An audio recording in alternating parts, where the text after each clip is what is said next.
বুঢ়ীদিহিং নৈ পাৰে পাৰে এয়া আমি গৈ আছোঁ অসমৰ অন্যতম এখন ৰাষ্ট্ৰীয় উদ্যান দিহিং পাটকাই ৰাষ্ট্ৰীয় উদ্যান। যিহেতু এই ৰাষ্ট্ৰীয় উদ্যানখনক দুটা ভাগত ভাগ কৰা হৈছে চৰাইপুং আৰু জয়পুৰ, আৰু আমি যিহেতু জয়পুৰেদি গৈছোঁ সেয়ে আমি প্ৰথমে জয়পুৰ বৰ্ষাৰণ্যৰ এই আদৰণি তোৰণখন আমি পাইছোঁ।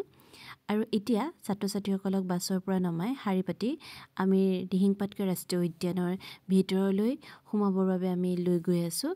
আমাক এই ক্ষেত্ৰত বন বিভাগৰ কৰ্মচাৰীসকলে যথেষ্ট সহায় কৰিছে আৰু অনুমতি পত্ৰ লৈ আমি ভিতৰলৈ খোজকাঢ়ি গৈ আছোঁ। 2021 চনৰ 9 জুনত অসমৰ 7খন ৰাষ্ট্ৰীয় উদ্যান হিচাপে স্বীকৃতিপ্ৰাপ্ত এই ৰাষ্ট্ৰীয় উদ্যানখনৰ বহুতো সুকীয়া বৈশিষ্ট্য আছে, সেয়া ভিডিঅ'টিত আগলৈ কৈ যাম বাৰু। পূবৰ আমাজন হিচাপে পৰিচিত দিহিং পাটকাই পৃথিৱীৰ দ্বিতীয় বৃহত্তম জৈৱ বৈচিত্ৰ্যৰ হটস্পট হিচাপে স্বীকৃতি লাভ কৰিছে। বহুতো জীৱ-জন্তুৰে ভৰি থকা এই ৰাষ্ট্ৰীয় উদ্যানখনত প্ৰায় 8 বিধমান ভিন্ন প্ৰজাতিৰ বনৰীয়া মেকুৰী পোৱা যায়, যি পৃথিৱীৰ ভিতৰতে এক বিৰল।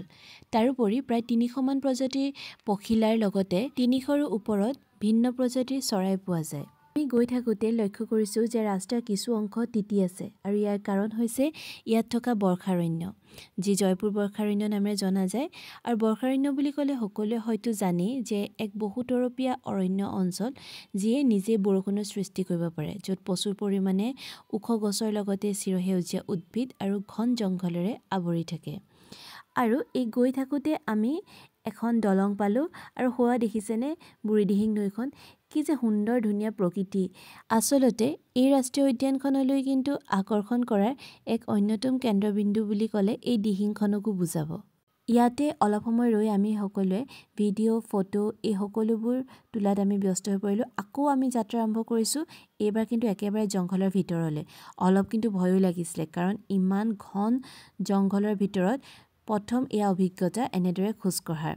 যিহেতু আগত গাইড গৈ আছে আৰু তেওঁলোকৰ পিছে পিছে আমিও জংঘলৰ ভিতৰলৈ খোজ ল'লোঁ, আৰু অলপ ভয়ো লাগিছিলে কিন্তু দেই, জোক উঠিব বুলি।